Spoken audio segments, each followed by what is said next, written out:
Welcome to Moonlight Tales by Coffert, where stories come alive. Please watch, subscribe, like and share. Thank you. Adrian Wolfe didn't believe in distractions. He didn't allow them in his schedule, didn't tolerate them in his boardroom, and certainly didn't expect one to arrive wearing a simple gray housekeeping uniform with scuffed sneakers. But there she was. The soft clink of the elevator doors opening echoed through the penthouse. He looked up from his espresso, already annoyed. No one came up here without clearance. Not without. Hello. The voice was small, uncertain. Not the kind he was used to hearing in his home. He turned around slowly, expecting some assistant who had ignored protocol or a delivery boy who was about to be fired. Instead, he saw her. She looked lost. A little nervous. Hair tied in a messy bun, loose tendrils falling across her cheek. She held a small clipboard in one hand and a cleaning spray bottle in the other like a sword and shield. I'm Elena Morales. I'm the new maid. I was told to clean the upper floor today. She smiled, unsure. Adrian stared. It was the first time in years he didn't have anything cold or cutting to say. His mind, usually racing through mergers and IPOs, stalled like a broken engine. Oh, he managed, blinking. Elena frowned. Is this not the right floor? There was a keycard in the bag, and I thought. No, you're fine, Adrian said, clearing his throat, then added awkwardly, this is, right. Silence hung between them for a beat too long. She shifted on her feet.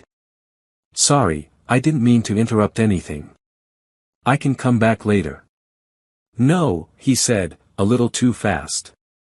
He coughed into his fist. I mean. It's fine. You can, clean. She nodded slowly, still unsure. Her eyes scanned the room, a mix of chrome and glass, shadows and steel, cold and impersonal. Like him. Are you Mr. Wolfe? She asked. Adrian paused. Yes. Oh. She gave him a nervous smile, then looked at the massive windows that framed the New York skyline like a painting. Wow. It's beautiful. He looked at her again. She was so normal. Not polished like the women who clung to his arm at galas, not arrogant like executives fighting for a promotion. Just, soft, and a little tired. You get used to it, he said, but softer than he intended. She nodded and walked over to the far corner to begin dusting, leaving him standing awkwardly by the kitchen island, espresso forgotten. Something in his chest felt unfamiliar. Foreign. It wasn't attraction, at least not the kind he was used to. It was quieter, like a breath held too long. Adrian watched her clean. Not in a creepy way, or so he told himself, but more out of curiosity. She didn't rush. She moved with gentle focus, like the world around her didn't exist. She hummed quietly under her breath. Something soft. Spanish. He should go. He had 2 calls waiting and an inbox full of messages. People were probably waiting on him to sign $1 million deals. But he didn't move. Instead, he sat back in the armchair, angled just slightly toward her. Elena didn't notice at first. She wiped down the window edges, organizing books on the shelves, her fingertips brushing the marble counter. At one point, she paused to tie her hair up again, revealing the gentle curve of her neck, and Adrian's gaze flicked away instantly, almost guilty. He was acting ridiculous. This was just the new maid. He rubbed his temples. It had been months since he'd last had time for anyone. Not that he ever wanted to. Relationships were messy. People expected things, attention, affection, availability. None of which he offered willingly. He didn't do connection. Not since. Elena knocked over a crystal paperweight on the side table. It thudded softly onto the carpet. She gasped. Oh my God, she bent to pick it up, checking for cracks. I am so sorry. I didn't mean. It's fine, Adrian said, standing abruptly. She froze, eyes wide. He realized too late that he must have startled her. His height. His tone. So he softened. It's just glass, he said, a little more gently. Don't worry. She exhaled, relieved. I thought I was about to get fired on day one. He almost smiled. Almost. You'd be surprised how many people do get fired on day one, he said. She chuckled nervously, then fell quiet again. I'll keep going. He nodded and sat down again, folding his hands. Something about the silence between them was different now. Not awkward, but waiting. Like both of them were aware of the strange energy filling the room, but neither wanted to say anything. This wasn't what she expected at all. She thought the billionaire would be older. Ruder. Maybe balding. Probably fat. Instead, he was young. Late 30s. Maybe early 40s, at most. Broad shoulders. Perfect posture. Like he was born to command a room. But the part that threw her off most wasn't his looks.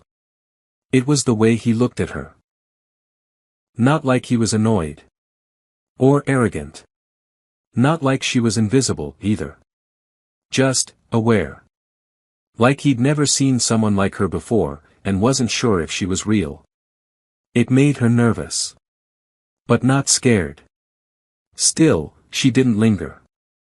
She kept her eyes low, hands steady.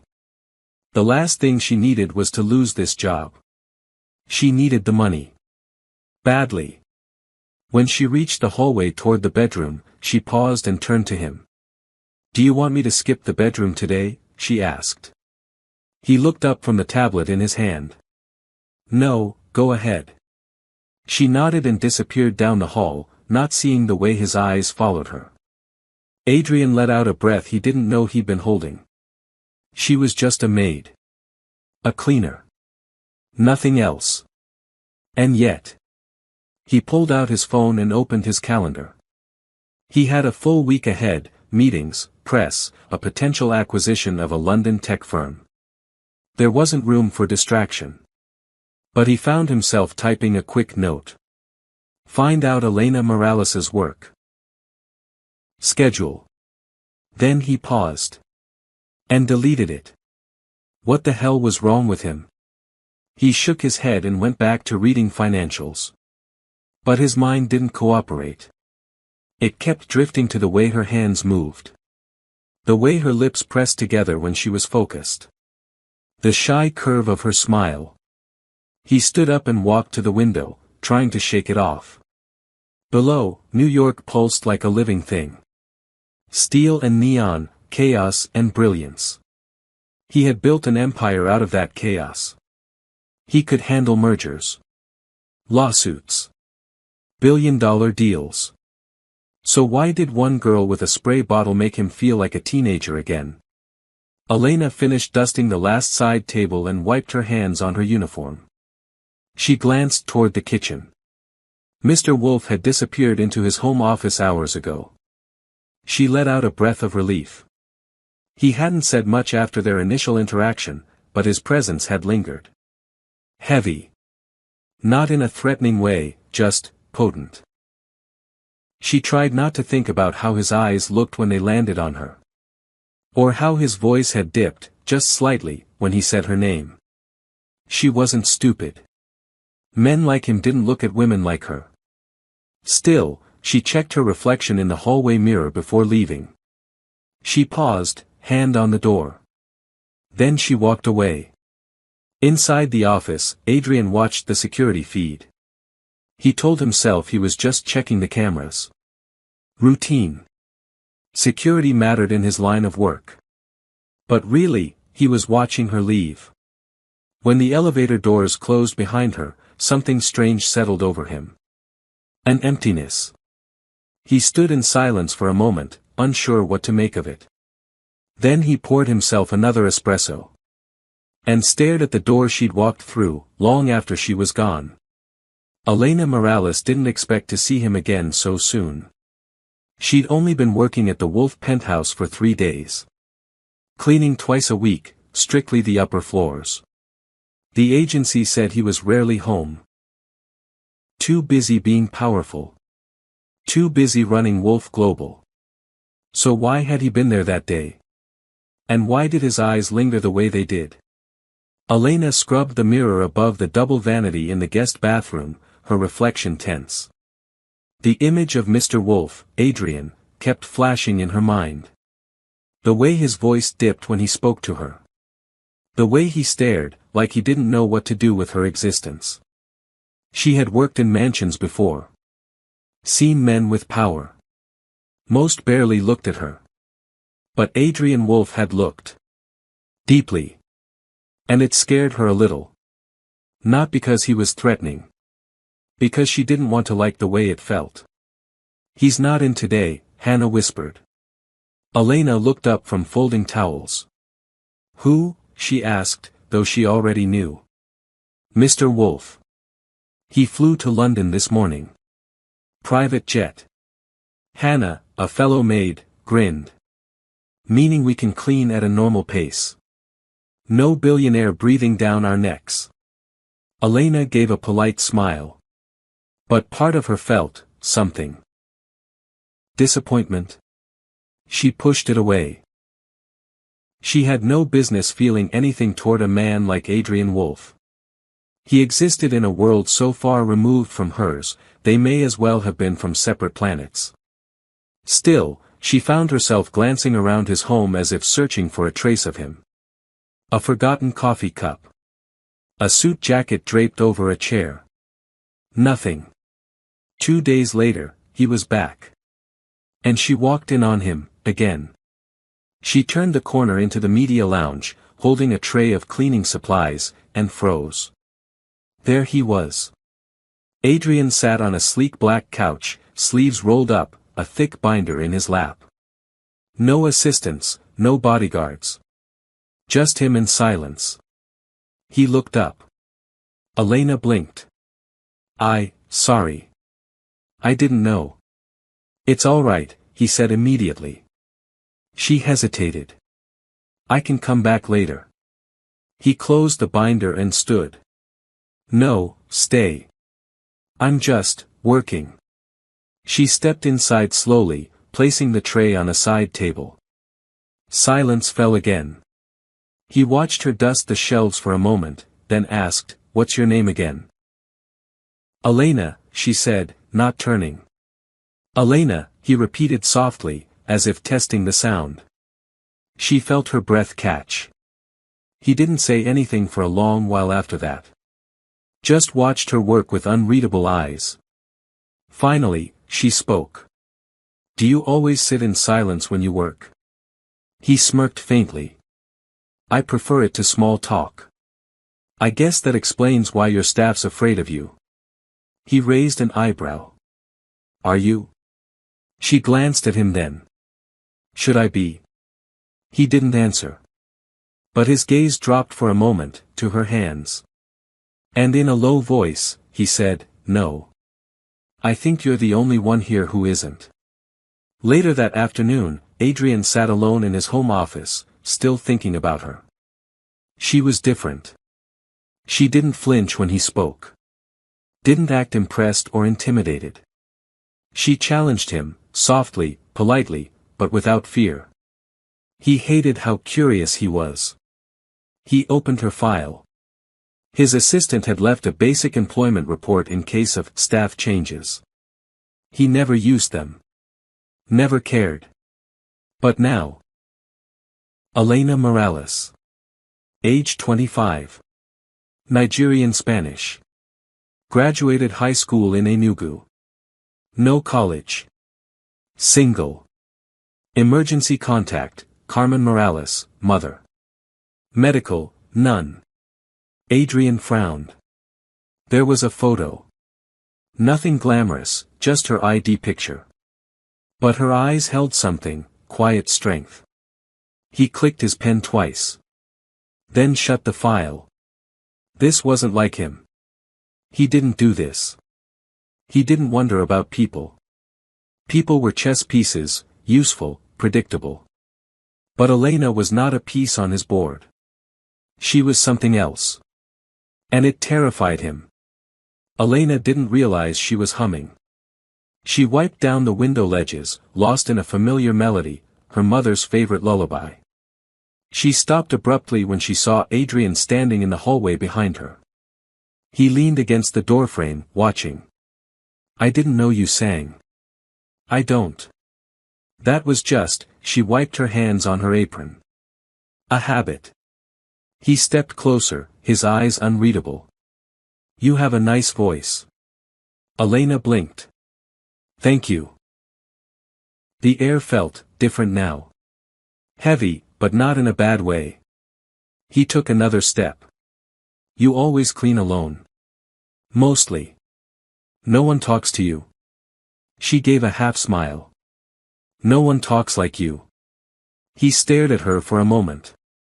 Then did something unexpected. He smiled. Not the cold, polite curve of his mouth she'd seen before. A real smile. "I talk too much when I'm tired," he said. "Must be jet lag." "You're forgiven." Their eyes met again. And for a second, it felt like the walls between them cracked, just slightly. Adrian wasn't used to being observed. He was the one who watched. The one who evaluated, judged, and dismissed. But now, as he walked past the sunlit corridor of his penthouse, he felt her eyes on him. Elena. She'd only glanced up from the windows she was wiping. But something about that glance made him falter, just for a second. Like her eyes had pulled something out of him he didn't know was buried. He turned, pretending to check his phone. She went back to cleaning, her expression neutral. But he knew. She'd felt it too. Later, during a rare lunch break, Adrian found himself eating alone. Not in his usual sharp solitude, but actually lonely. He stared at his untouched sandwich. "She's just a cleaner," he muttered. But the words didn't land. Because Elena Morales was not just a cleaner. She moved like she carried the weight of someone else's battles. She looked people in the eye when they tried to ignore her. She saw things. Things he was beginning to forget how to feel. That evening, Elena stood by the staff locker room, digging through her tote bag. Her phone buzzed with a text from her sister. "Mum's fever went down. I gave her the meds. We'll keep you posted." Elena smiled, relief softening her shoulders. "Everything all right?" a voice asked from behind. She spun around. Adrian stood there, no tie, his sleeves rolled up. Casual. Too casual. "Why yes," she said quickly, tucking her phone away. "Just, family stuff." He nodded, stepping a little closer than usual. "I know what that's like." She tilted her head. "You have family here?" He shook his head. Had. For the first time, she saw something flicker behind his gaze. Sadness? Or maybe regret. She didn't push. Just nodded. "I'm sorry." A pause. Then he asked, "Do you want to sit?" She blinked. "Sit." He motioned to the bench by the window. "I won't bite. I promise." They sat side by side, not touching, just staring out over the skyline as Lagos came alive with golden light. It was Elena who broke the silence. "You don't talk like most people in your position." Adrian smirked. "And how do most people in my position talk?" "Like they're constantly selling something, even when they're not." He laughed. Actually laughed. "That's a fair observation," he said. "And what about you?" "You're not what I expected either." "Because I'm not scared of you," she teased. "Because you make this place feel less empty." She looked at him then. "Really look." And in that moment, something changed. The next day, Elena was reassigned to a different property. Just temporarily, she was told. A client in Victoria Island needed backup cleaning staff. It shouldn't have affected her. But all day, she felt distracted. On edge. Back at the Wolf penthouse, Adrian noticed her absence immediately. "Where's Elena?" he asked his assistant without thinking. "She's filling in at another residence today," came the reply. He stared out the window. His reflection stared back, hollow. He told himself it was good. The break. The space. But it didn't feel good. 2 days passed. When Elena returned, her shift started quietly. She moved through the rooms as always, efficient, focused, calm. Until she entered the lounge. Adrian was there, again. He didn't say anything at first. Just watched her place the new vases on the mantel. Then, softly, "Thought you quit." She turned, surprised. "No. Just covering a shift." He nodded. "Glad you're back." She didn't reply right away. But her smile said enough. That evening, rain poured over Lagos. Most of the household staff had already left. Elena remained behind, refolding fresh towels in the guest suite. Suddenly, the power flickered. Then cut out. The emergency lighting clicked on a second later, bathing the halls in a pale golden hue. Adrian appeared in the doorway. "Backup systems kicking in," he said. She nodded. "This happens often." "Not really. But when it does, the silence can feel louder." She looked at him, unsure what he meant. He stepped closer, his voice lower now. "I don't do well with silence anymore." "Why?" she asked quietly. "Because in silence, I hear things I've buried." The distance between them felt small. Too small. And for the first time, Elena didn't step back. When the lights returned, so did the space between them. But something had changed. Adrian lingered near her longer. His eyes found hers more easily. And Elena? She no longer avoided his gaze. There were no confessions yet. No touch. No promises. But something was unfolding. Something neither of them could name just yet. But they both felt it. The vacuum cord got tangled. That's all it was. A simple, clumsy twist of the plug. But it was enough. Elena stumbled backward, just slightly, reaching for balance as she tripped over the coiled wire. Adrian caught her. One hand to her waist. The other braced her back. For a second, everything stopped. The hum of the penthouse. The gentle buzz of city life outside. Even her breath. Their faces were inches apart. She could smell his cologne, sandalwood and sharp citrus, and feel the heat radiating from his chest where her hand had landed. "I'm sorry," she whispered. He didn't let go. Not right away. Finally, he stepped back. Slowly. Too slowly.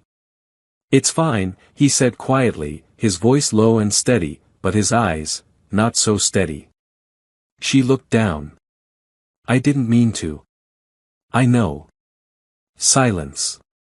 Then she cleared her throat. "I should get back to work." He nodded, watching her closely. But as she turned away, she felt it, that same hum in her chest. Like her heart had heard something her mind didn't quite understand. Adrian didn't believe in accidents. Every deal, every success, every maneuver in his world was calculated. Controlled.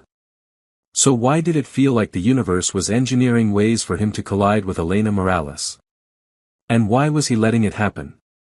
He watched her from his study, behind the half-closed glass door. She moved like she didn't know the effect she had. Simple. Efficient. Graceful. He'd dated models. Dined with actresses. But this woman, wiping windows and folding towels, she had his full attention. And worse, she didn't seem to want it. Later that week, she found herself alone in the library.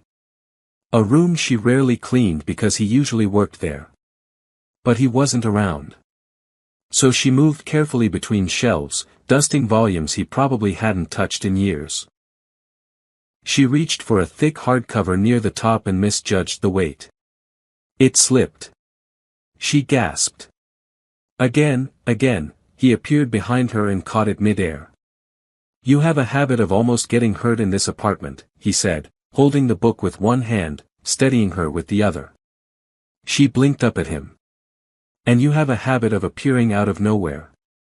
He smirked. "I'm the one who lives here." She opened her mouth to argue, then stopped. They were close again. Closer than they should be. His eyes dropped briefly to her lips. And for a moment, just a second, she thought he might kiss her. But he didn't. Instead, he stepped back and handed her the book. "Careful," he said softly. Then he walked out of the room like nothing happened. But something had. The next day, Elena avoided him. She kept her head down, moved faster than usual, finished her tasks early. But fate, or something like it, wasn't done with them. That evening, rain began to fall again. She stayed late to finish folding sheets in the linen room. She didn't notice he was near until she turned around and found him standing in the doorway. "You're working late." She jumped. "Mr. Wolf, I didn't hear you." He tilted his head. "You've been avoiding me." She froze. No, I've just been busy." He stepped inside. The door clicked shut behind him. "Elena," he said, voice lower now. "Don't lie to me." She looked up at him. And for the first time, didn't look away. The air in the linen room was too still. Too close. Elena swallowed and held the folded bedsheet tighter than she needed to. Adrian stepped closer, not threateningly, but with a deliberate calm. He was trying to read her. Again. "I wasn't avoiding you," she said, quietly. "I just didn't want to make anything weird." His brow lifted slightly. "Weird?" She looked down. "This. You. Me. This energy." He didn't deny it. "Good," he said after a pause. "Then you feel it too." Elena blinked. He wasn't. The vacuum cord got tangled. That's all it was. A simple, clumsy twist of the plug. But it was enough. Elena stumbled backward, just slightly, reaching for balance as she tripped over the coiled wire. Adrian caught her. One hand to her waist. The other braced her back. For a second, everything stopped. The hum of the penthouse. The gentle buzz of city life outside. Even her breath. Their faces were inches apart. She could smell his cologne, sandalwood and sharp citrus, and feel the heat radiating from his chest where her hand had landed. "I'm sorry," she whispered. He didn't let go. Not right away. Finally, he stepped back. Slowly. Too slowly. "It's fine," he said quietly, his voice low and steady, but his eyes, not so steady. She looked down. "I didn't mean to." "I know." Silence. Then she cleared her throat. "I should get back to work." He nodded, watching her closely. But as she turned away, she felt it, that same hum in her chest. Like her heart had heard something her mind didn't quite understand. Adrian didn't believe in accidents. Every deal, every success, every maneuver in his world was calculated. Controlled. So why did it feel like the universe was engineering ways for him to collide with Elena Morales? And why was he letting it happen? He watched her from his study, behind the half-closed glass door. She moved like she didn't know the effect she had. Simple. Efficient. Graceful. He'd dated models. Dined with actresses. But this woman, wiping windows and folding towels, she had his full attention. And worse, she didn't seem to want it. Later that week, she found herself alone in the library. A room she rarely cleaned because he usually worked there. But he wasn't around. So she moved carefully between shelves, dusting volumes he probably hadn't touched in years. She reached for a thick hardcover near the top and misjudged the weight. It slipped. She gasped. Again. He appeared behind her and caught it midair. "You have a habit of almost getting hurt in this apartment," he said, holding the book with one hand, steadying her with the other. She blinked up at him. "And you have a habit of appearing out of nowhere." He smirked. "I'm the one who lives here." She opened her mouth to argue, then stopped. They were close again. Closer than they should be. His eyes dropped briefly to her lips. And for a moment, just a second, she thought he might kiss her. But he didn't. Instead, he stepped back and handed her the book. "Careful," he said softly. Then he walked out of the room like nothing happened. But something had. The next day, Elena avoided him. She kept her head down, moved faster than usual, finished her tasks early. But fate, or something like it, wasn't done with them. That evening, rain began to fall again. She stayed late to finish folding sheets in the linen room. She didn't notice he was near until she turned around and found him standing in the doorway. "You're working late." She jumped. "Mr. Wolf, I didn't hear you." He tilted his head. "You've been avoiding me." She froze. No, I've just been busy." He stepped inside. The door clicked shut behind him. "Elena," he said, voice lower now. "Don't lie to me." She looked up at him. And for the first time, didn't look away. The air in the linen room was too still. Too close. Elena swallowed and held the folded bedsheet tighter than she needed to. Adrian stepped closer, not threateningly, but with a deliberate calm. He was trying to read her. Again. "I wasn't avoiding you," she said, quietly. "I just didn't want to make anything weird." His brow lifted slightly. "Weird?" She looked down. "This. You. Me. This energy." He didn't deny it. "Good," he said after a pause. "Then you feel it too." Elena blinked. He wasn't asking. He was confirming. A crack opened in the wall she'd carefully built between them. "Why me?" she asked before she could stop herself. His answer came too quickly. "Because you're real." She shook her head. "You don't know me." "I know more than you think. I clean your house. You carry a picture of your mother in your phone case. You hum when you're focused. You hold your breath when you're nervous, like now." He was watching everything. Every nuance. Every defense. "That's not knowing me," she whispered. "It's a start." A long silence followed. Thunder rumbled outside, distant but growing closer. Adrian took a step back, as if sensing she needed room. "I'm not going to make this harder for you."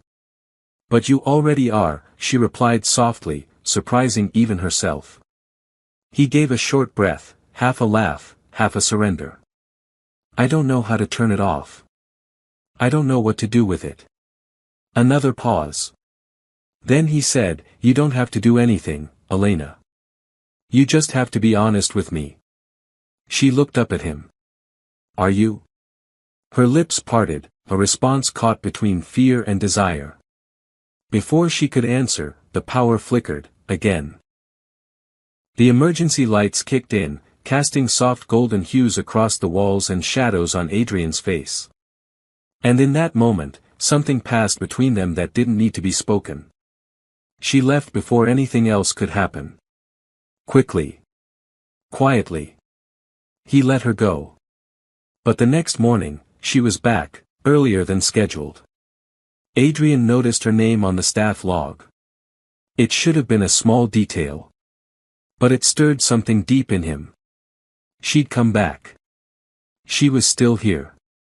That afternoon, fate struck again. In the penthouse garden terrace, a private rooftop space enclosed in glass, Elena was replanting decorative greenery as instructed. It was supposed to be a short task. She didn't know Adrian had stepped out for a call. The door slid shut behind him. Then locked. They were alone, again. She looked up when she heard him curse softly at the door panel. "It's stuck," he muttered. Elena blinked. "Are you serious?" He tried again. No response. Tech's been glitching. Since the last system update. You're telling me I'm trapped in a greenhouse with my billionaire boss? He turned. Technically, it's a rooftop solarium. She gave him a flat look. Then, finally, he smiled. Wide. Real. Tired. And she laughed. They sat on the garden bench surrounded by lush green walls and filtered sunlight. Elena wiped a bit of soil off her palm. Adrian unbuttoned his cuffs. "It's kind of peaceful here," she said after a while. "It's where I come when the world makes too much noise." "Do you always bring employees with you?" "No," he said. "Only the ones who make the noise disappear." She looked at him. This time, she didn't turn away.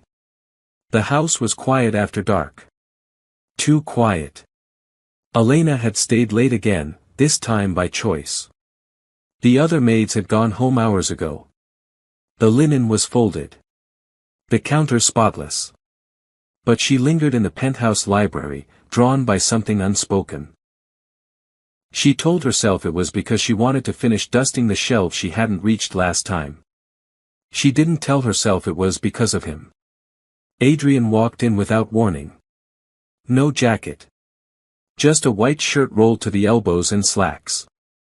Casual. Soft footsteps. She looked up from the stepladder, startled. "You always clean this late?" he asked. She straightened. "Only when the shelves insist on being taller than I am." He smiled faintly and stepped closer. "You could have asked for help. I didn't know billionaires did manual labor." "Only when no one's watching," he said. He reached up and pulled the book she was aiming for from the top shelf with ease. Their fingers brushed. Just lightly.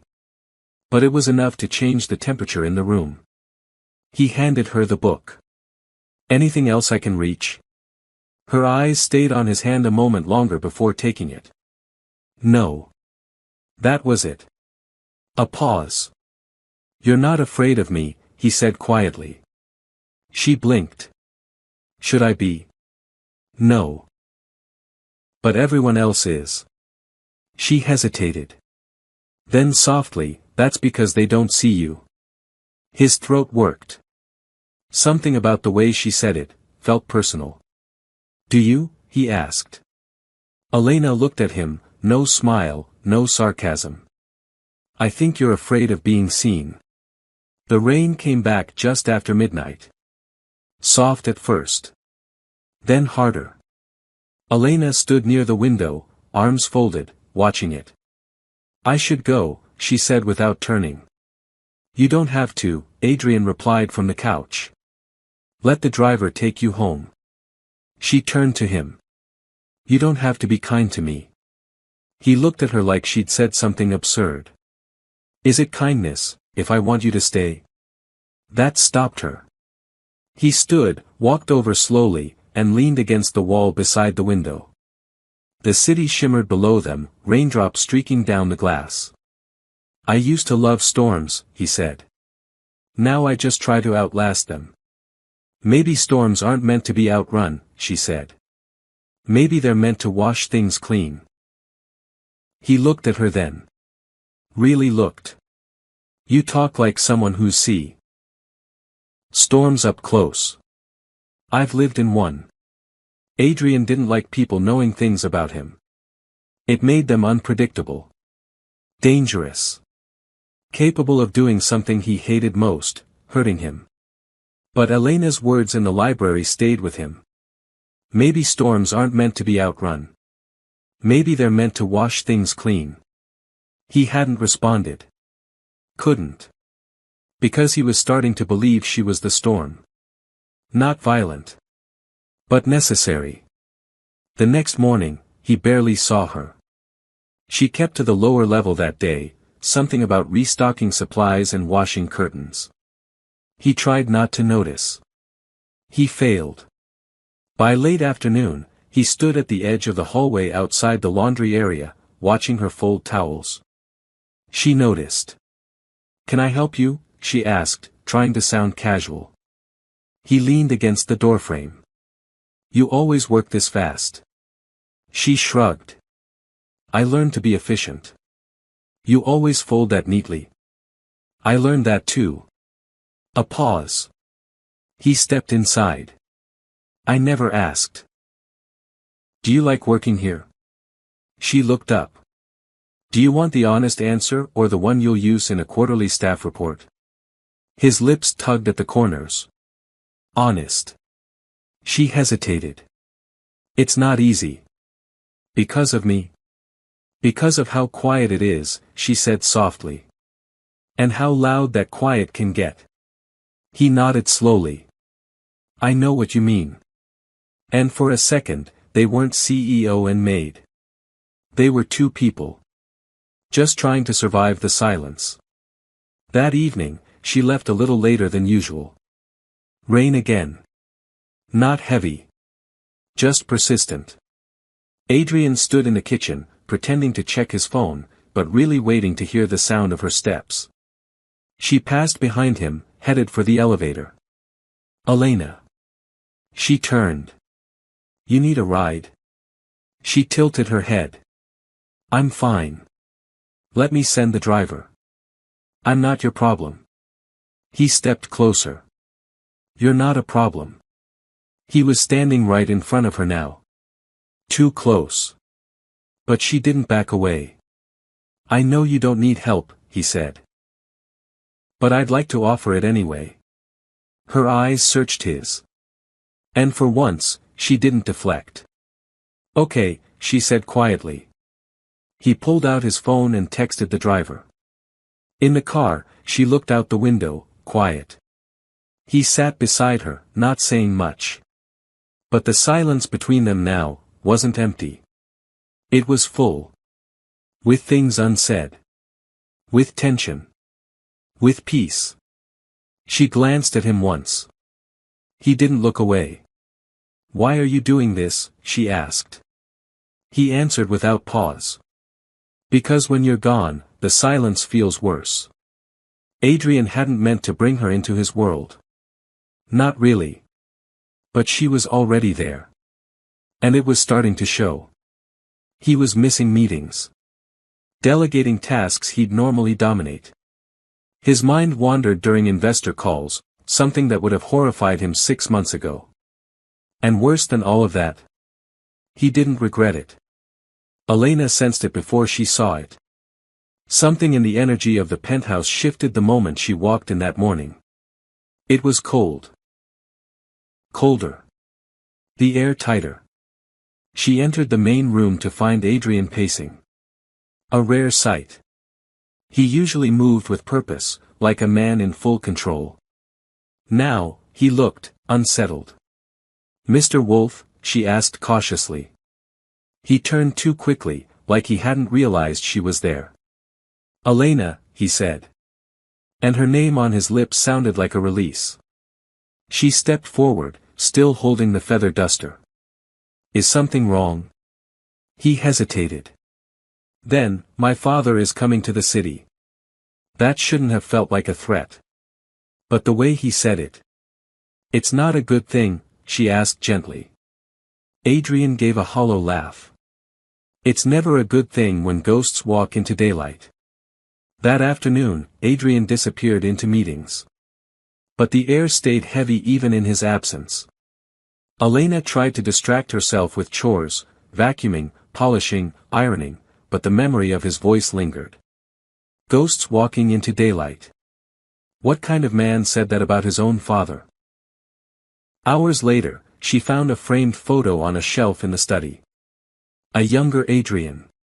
Stiff posture. Fake smile. A man next to him, older, regal, cold-eyed. That must be him. The father. Just looking at the photo gave her a chill. She turned away. But the feeling stayed with her. By early evening, Adrian returned. His tie was gone. His eyes were tired. He didn't speak as he passed her in the hallway. Just a small nod. But she couldn't let it sit. She followed. Found him in the rooftop garden. He didn't turn. I used to think he was the man I wanted to be, Adrian said, his voice quieter than usual. Then I realized. I became him anyway. Elena stood near the entrance, not wanting to interrupt whatever war was happening inside his head. You're not him, she said softly. You don't know that. I know how you look at me. That made him turn. Slowly. Their eyes met across the garden. And something in his expression cracked.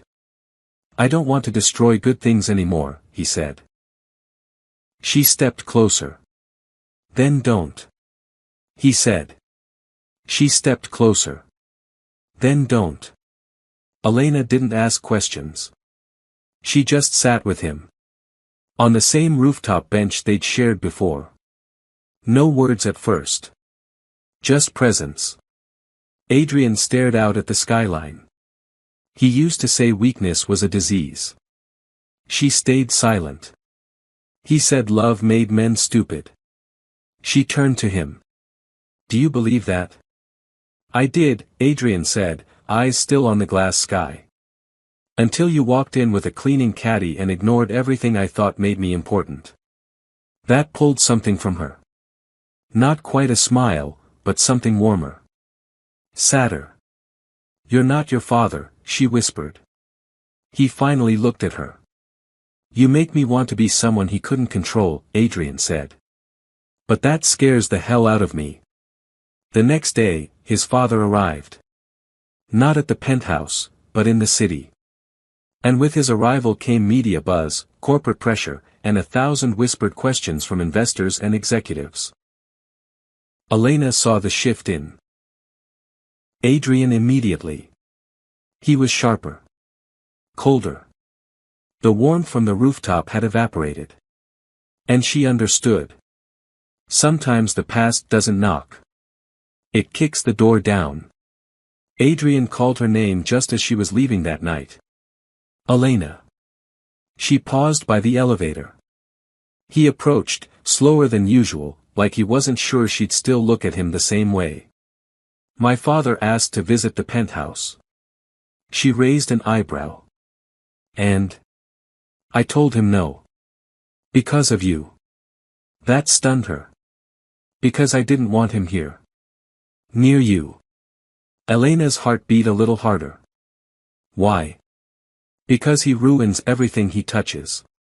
She looked up at him. Don't give him that power, she said. Not over me. And definitely not over you. The next morning, Adrian didn't show up at the penthouse. Word had it he went directly to corporate. Elena worked in silence that day. But silence wasn't peaceful anymore. It was absence. And it echoed in every polished surface. When he finally returned that night, his suit was wrinkled. His eyes were bloodshot. He didn't speak. He just walked straight to the bar and poured a glass of something dark. She watched from across the room. Finally, he said, he wants to take the company back. Elena stepped closer. Can he? No, Adrian said, then after a pause, but that's never stopped him from trying to break me first. Her voice was steady. You're not broken. He looked at her. Not yet. Then, lower, but if you walk away, I will be. Adrian thought he could keep her hidden. Not locked away, not controlled, just protected. But the world had eyes. And his father had a long memory. And now, it was too late. The photo leaked online just after dawn. A blurry, zoomed-in shot, Adrian Wolf and a woman in a Maid uniform exiting a luxury car. Her face slightly turned, his hand lightly grazing her back. It took 12 minutes for the first gossip blog to post it. By noon, it was viral. Elena was the last to know. She'd just finished scrubbing the marble stairs when Hannah rushed in with her phone, wide-eyed. "Elena," she whispered, "you need to see this." One look at the photo, and the headline, and Elena's heart dropped into her stomach. Billionaire Wolf's mystery woman, maid or mistress. Adrian met her eyes as she entered the penthouse lounge. She was holding the phone. He didn't flinch. "Someone was watching us," she said. "They always are. You said this wouldn't happen. I said I'd protect you. And I will." She shook her head, voice rising slightly. "You can't control this. You can't control them." "No," he said, stepping closer, "but I can control how I stand beside you when they come."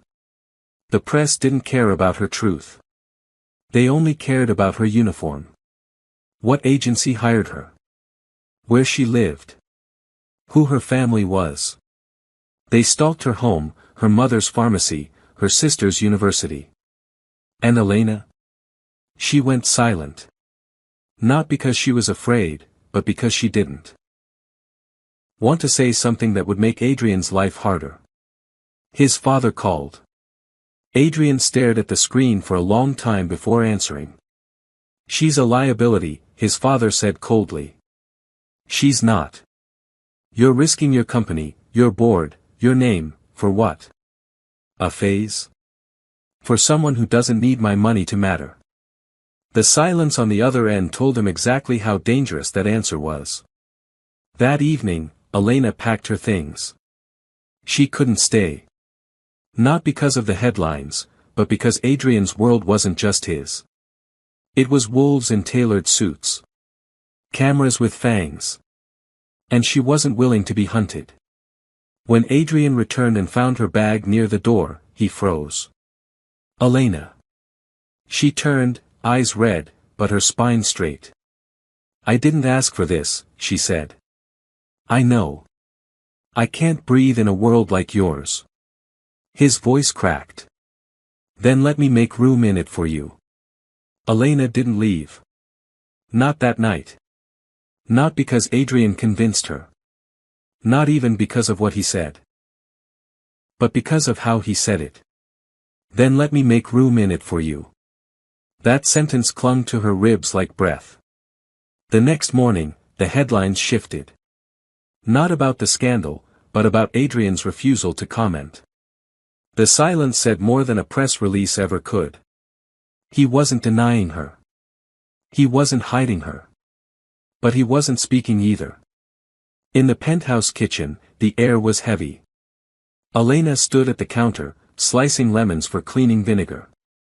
Adrian entered quietly, setting his phone down. She didn't turn around. He waited. "You didn't defend me publicly," she said, voice low. "I know." "Why?" He stepped closer. "Because if I speak now, they'll twist it. But if I act, really act, they won't be able to." She turned to face him. "Then act." By midday, Adrian made his move. He walked into a board meeting with the press outside and introduced Elena by name. "You may know her as the woman in your headlines. I know her as the only reason I still care about any of this." Some board members left the room. Others stayed, and listened. Elena watched the video on her phone in stunned silence. She hadn't known he would do it. She hadn't even hoped. Tears slipped down her cheek before she noticed them. Adrian Wolf had just stepped off the edge of his empire, for her. That night, they sat together in the rooftop garden. Not talking. Just breathing the same air. At one point, his hand brushed hers. This time, she didn't pull away. But the world didn't slow down. A reporter found Elena's sister. A rival firm leaked an internal memo suggesting Elena had influenced contracts. Someone sent Adrian a photo of her mother's pharmacy with a red X over the sign. It was no longer gossip. It was war. Adrian called a private security team the next morning. Discreet, highly trained, and loyal. He didn't ask for advice. He gave orders. No one touches her family, he said. If anyone steps within 10 meters of that pharmacy, I want their license plate, their name, and their employer. Elena didn't want protection. She wanted peace.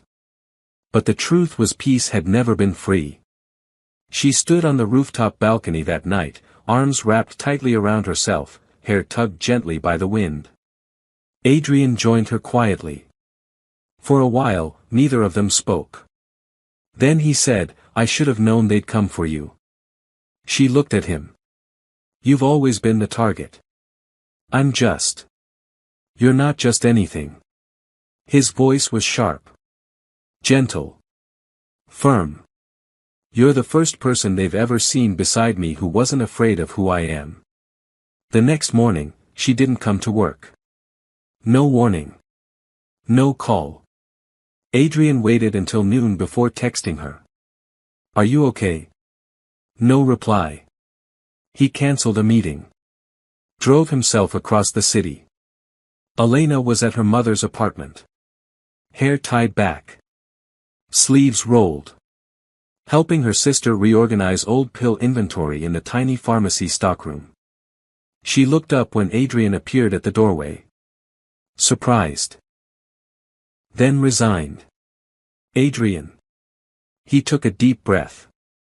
"You weren't answering." "I needed air." He looked around. "This is air." She didn't answer. "I miss you," he said, simply. That made her look at him, really look. "You're not used to missing people, are you?" "No," he said honestly. "But I'm learning." He sat down on a plastic stool. In a space too small for a billionaire. And she realized then he wasn't just in love. He was willing.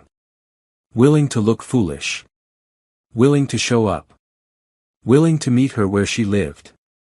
Elena never thought love would feel like this. Not soft. Not light. But heavy. A beautiful, terrifying weight in her chest every time Adrian walked into the room, or looked at her like she was the only person left on earth worth saving. And it was starting to break her in the best and worst ways. She found him asleep in the rooftop garden. Unusual. He never napped. Never let his guard down. But that evening, she walked up to find him sprawled on the bench, shirt wrinkled, one arm flung over his eyes. The city glowed below them. He stirred as she approached, eyes blinking open. "I didn't mean to wake you," she said softly. "You didn't," he murmured, voice rough with exhaustion. "I was dreaming about you." She froze. He sat up slowly, eyes meeting hers. "I dream about you more than I sleep." Later that night, they danced. Not to music. Not to anything planned. He'd reached for her hand while she folded linens, guided her gently into a slow, silent sway in the center of the penthouse living room. No song. Just breath and heartbeats. "Why are you doing this?" she whispered. "Because I want you to know how it feels," he answered, "to be cherished." Her eyes welled, but she didn't stop moving. They just held on. To the moment. To each other. To something neither could name yet, but both were starting to believe in. But even love has consequences. That week, 3 major clients withdrew investment from Wolf Capital. The media shifted again. CEO under love spell, is Adrian Wolf losing control? Board members started whispering. Old allies turned quiet. And Adrian? He stood straighter. Spoke louder. But Elena saw it, the crack just behind his eyes.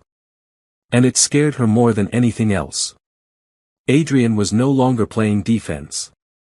The moment he lost 3 clients, he stopped trying to explain himself. Now he would fight. Not for his image. Not even for the company. But for her.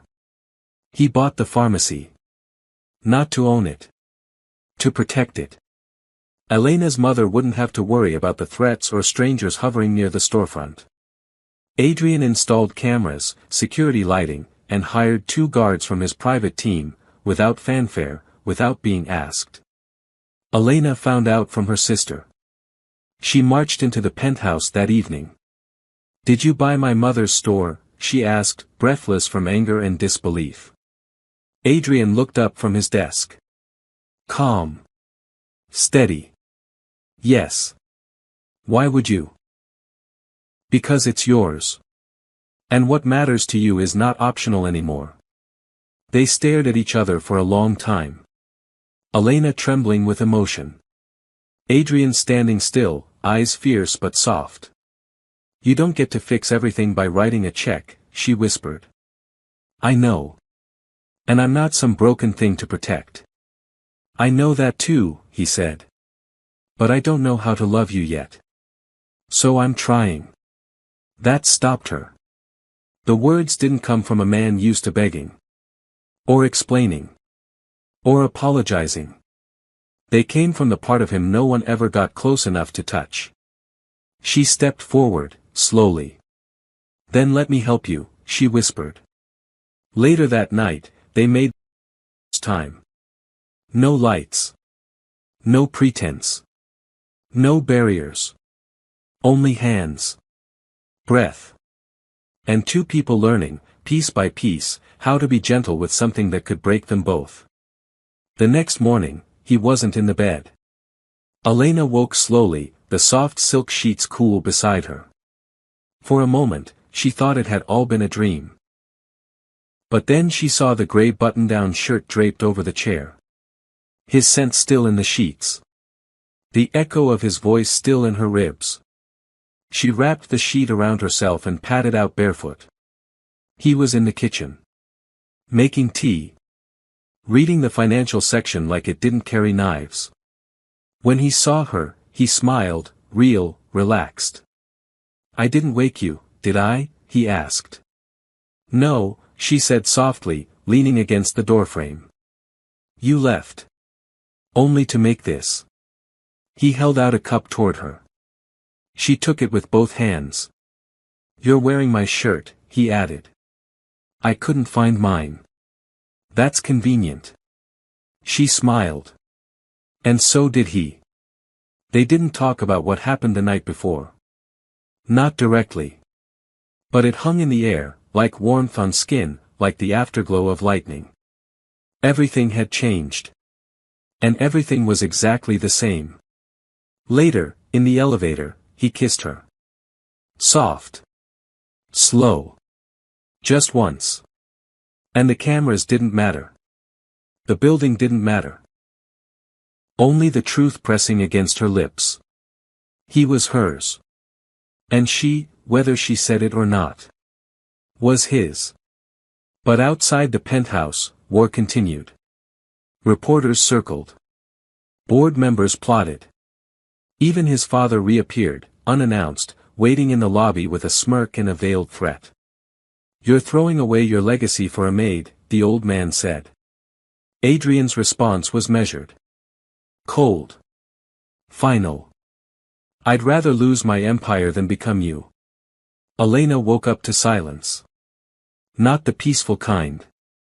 The kind that came before storms. She didn't know what was coming, but something in the air was off. And by noon, it hit. Adrian was summoned. By the board. By the legal team. By everyone who thought he was slipping. The official excuse? A vote of concern. Unofficially? A purge. "If you want to keep this company," one board member told him behind closed doors, "cut her loose. Make a statement. End the distraction." Adrian didn't speak. He just stood, buttoned his jacket, and walked out. Elena was cleaning the rooftop garden when he found her. His tie was gone. Jaw clenched. Hands in his pockets. She looked up at once. "What happened?" she asked, brushing soil from her fingers. "They want me to choose." She froze. Between her and the Empire. And he didn't have to say it. She already knew. "I never asked you to risk everything," she said quietly. "I know. You've built this life. You've sacrificed." "I've sacrificed enough," he cut in. "And what's the point of owning the sky if I have no one to look up at it with?" She stared at him. "I choose you," he said. Just like that. No hesitation. No fear. Just truth. But the world doesn't give up that easily. Later that evening, a leak hit the news. Wolf Empire faces internal collapse, CEO allegedly diverting funds to romantic partner. It was a lie. But it looked real. Because they wanted it to. And wolves don't just hunt.